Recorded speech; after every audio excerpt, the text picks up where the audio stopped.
Welcome to Bombastic Nation and Ting and Ting and Ting. Back with another vibe for all, you know what I mean? And this one, we're going to talk a little bit of voodoo, you know what I mean? Uh, this one's called Baron Samedi, the god of life and death. Voodoo mythology explained. See, here's the thing you have Greek mythology, it's romanticized. Zeus, you know, and all these Greek gods of Greek mythology. Then what people fail to realize is with voodoo, it comes from like a African mythology. You know what I mean? The only difference between Greek mythology and African mythology is Greek mythology was romanticized, African mythology was demonized. And it kind of makes sense if you're the one in power, because if people actually believe in their gods or a god or anything kind of a deity, it will be easy for them to rebel, because that usually religion, if you notice, causes a bond between people. You know what I mean? And it's like unbreakable when that bond has gotten a hold of you really strong. So uh, this is uh this is why I'm watching these things. Hey, it's mythology. That's pretty much what it is. You know what I mean? Uh, don't go, oh, voodoo, you're gonna put a spell on me. I mean, I'm from the islands. I personally have never seen anybody who had a spell put on them. I've heard stories, but I've never seen, and in the Caribbean, where I'm from, we don't call it voodoo, we call it obia. And we don't say we're putting a curse on somebody, we say we're going to do somebody. Well, we don't say it, but that's the stories we hear about the obia man and, casting spell to get a girl to marry a dude and, crazy stuff like that.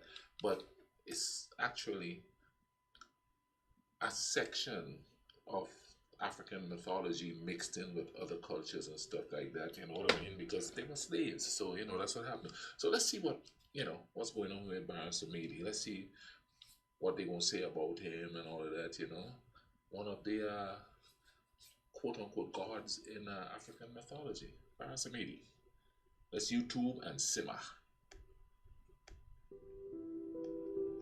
With Baron Samedi just being released as a playable god in Smite, now seems like a perfect time to discuss some Haitian and voodoo myth.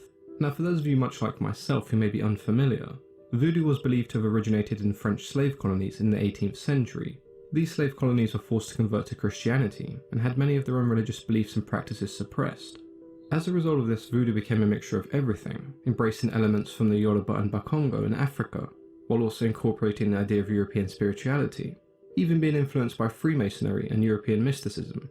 So now we can move on to the bulk of the video discussing the Baron himself.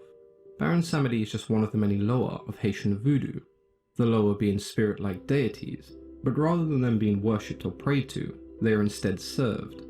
These loa all have their own unique identities, their own preferences, likes and dislikes. They have different symbols, different songs, dances and rituals, and quite often they possess human beings as a means of acquiring a physical body. They aren't however always referred to as literal deities, like we see in Greek, Roman or Egyptian myth. Instead they are spirits, messengers to the supreme creator in the eyes of voodooists, the unknowable good god, Bondi. Baron Samedi, whose name in French means Baron Saturday, was considered the loa of the dead, along with his many incarnations, Baron Cimetière, Baron Lacroix, and Baron Criminel. Fortunately for those of you watching this video who are indeed French, that is the first and last time I'll be attempting a French accent in this video. The Baron was considered the head of the Guédé family, who were a group of spirits that embodied the powers of death and fertility. Interestingly enough, the Baron's wife, Maman Bridget, or Mother Bridget in English, was often symbolised by a black rooster, and protected the gravestones and cemeteries that were marked with a cross. Mother Bridget is often described as having red hair and emerald green eyes, and as her name would suggest, she originated from Ireland, making her the only white deity that we see in voodoo. The Baron himself is often depicted as a tall, handsome black man, wearing a top hat and a black tuxedo. His face is white and quite skeletal looking. At times he has cotton plugs in each nostril, reflecting a common practice in Haitian burials. Along with his signature cane, Baron Samedi always has an abundance of cigars and alcohol. The Guédé family were traditionally seen as loud, rude and quite sexual. Many considered them to be a lot of fun, and the Baron was no different, being known for his dancing, obscenity, disruption and debauchery. So what exactly does Baron Samedi do, other than drink rum, smoke cigars and have sex? To start off, it's believed that no spirit could cross into the realm of the dead without being accepted by Baron Samedi. When an individual would die, Samedi would dig their grave, and then greet their soul once they had been buried, and eventually lead them to the underworld. Despite being a spirit associated with the dead, he was also seen as one that could give life and heal those in need. Many saw Baron Samedi as a symbol of reincarnation, not only with the power to give the dead new life, but to save those who were an inch away from dying. When it came to those who thought they had been a victim of a hex or some kind of black magic, they would look towards the Baron, as it was said if he refused to dig their grave, they could not die. The Baron could also cure any disease or wound known to mankind.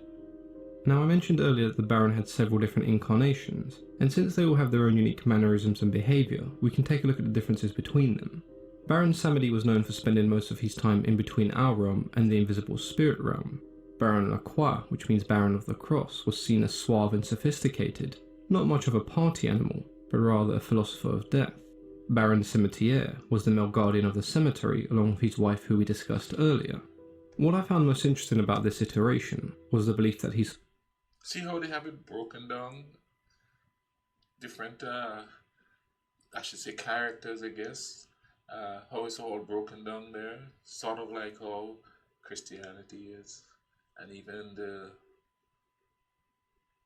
Greek mythology is broken down, and each deity or spirit, in this case, has a specific thing that they do.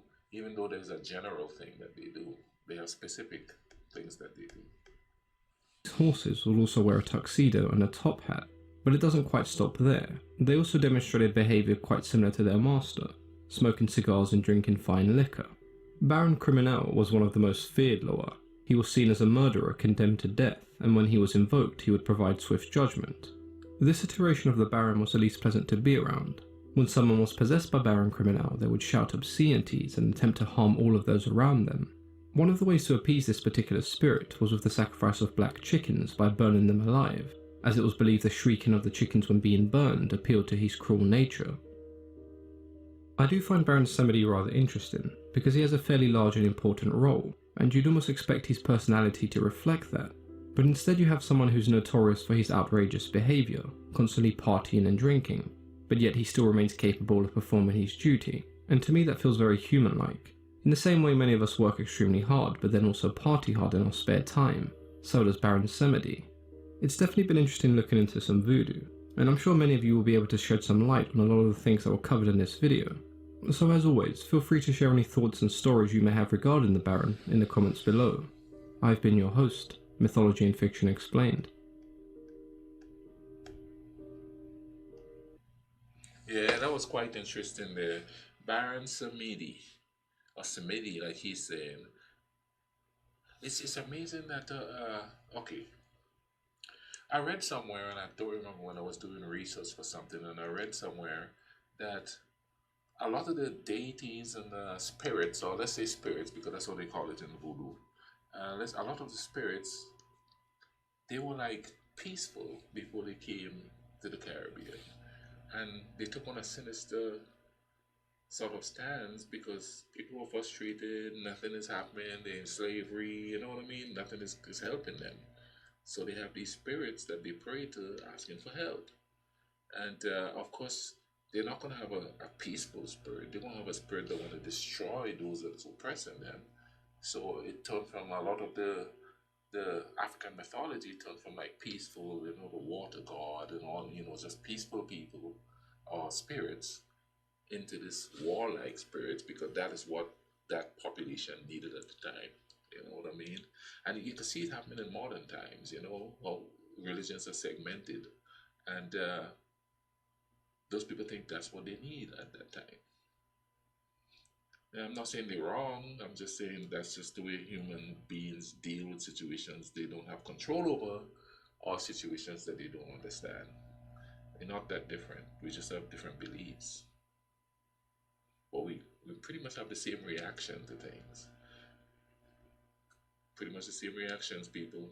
But anyway, just a little bit of something to think about, you know what I mean? And think too much sometimes. But anyway, make life cool runnings, alright?